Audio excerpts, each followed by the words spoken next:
আমার ছেলেটা বিদেশ থেকে আসি, বিয়ে করার পর থেকে আমার ছেলেটা নষ্ট হয়ে গেছে। আমার ছেলে আগে 50,000 টাকা বাড়িতে পাঠাইতো, এখন 25-30,000 টাকা পাঠায়।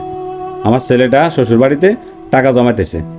এসব কথাবার্তা যে সকল মা বাবারা বলেন তাদের উদ্দেশ্যে একটা কথাই বলতে চাই, আপনারা অনেক প্রবাসীকে সন্দেহ করেন। দেখা গেল ওই লোকটা বিদেশ থেকে আসি যখন দেশে বিয়ে করে, বিয়ে করানোর পর থেকে ও ছুটি শেষ করে যখন প্রবাসে যায়, দেখা গেল ও আগে যে 50,000 টাকা দামের চাকরিটা ছিল ওটা আর পায় না, ওখানে অন্য একটা লোক নিয়ে নেয় আর ভাবে তখন ও যাওয়ার পরে বলে যে আমার আরেকটা চাকরি আছে, ওটা 30,000 টাকা বেতনের, যদি হয় ওটা করো আর নয় দেশে চলে যাও। তখন আপনার ওই প্রবাসী ছেলেটা চিন্তা করে, আমি যদি এখন দেশে চলে যাই আমার পরিবারে কি হবে? আমি তো এখন বিয়েও করছি, আমার পরিবার বড় হয়েছে, আমার আত্মীয় স্বজন বাড়ছে, আমার মনে হয় আমার 30,000 টাকা দামের চাকরি ওটাই এখন করা ভালো, পরেরটা পরে দেখা যাবে। তখন ওই প্রবাসী ছেলেটা 30,000 টাকা দামের চাকরিটাই অবশেষে করে। তখন আপনারা বাড়ি থেকে কি বলেন, আগে 50,000 টাকা পাঠাইতো, এখন 30,000 25,000 এরকম পাঠায়। আপনাকে বুঝতে হবে ওর তো আগে 30,000 টাকার চাকরি ছিল না, ওর তো আগে ছিল 50,000 টাকা দামের, ওই কারণে 50,000 পাঠাইতো। এখন তো আর ওইটা নাই, এখন 30,000 টাকা দামের চাকরি আছে। আর আপনারা এখান থেকে বলতেছেন শ্বশুর বাড়িতে জোলা করতেছে। সকল প্রবাসী কিন্তু এরকম না, টুকটাক হয় না যে তা না, শতের ভিতরে 1-2 জন।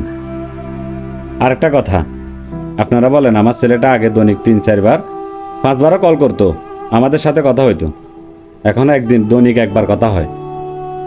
দেখা গেল ওর আগের চাকরির টাকাও ছিল বেশি, সময় ছিল বেশি, এখন টাকাও কম, ডিউটিও বেশি।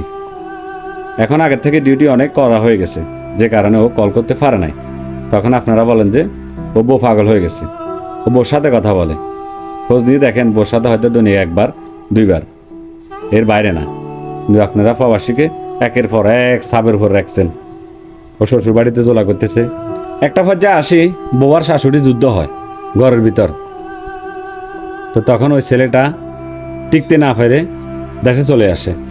আসার পর সব ঠান্ডা, মোটামুটি শাশুড়িও ঠান্ডা, পুত্রবধূও ঠান্ডা। কারণ এখন তো আর টাকার হিসাব কেউ চাইবে না, এখন তো সবাই দেখতেছে ও কত ইনকাম করতেছে। সুখে লাখালে বুতে গিলে যেটাকে বলে আর কি।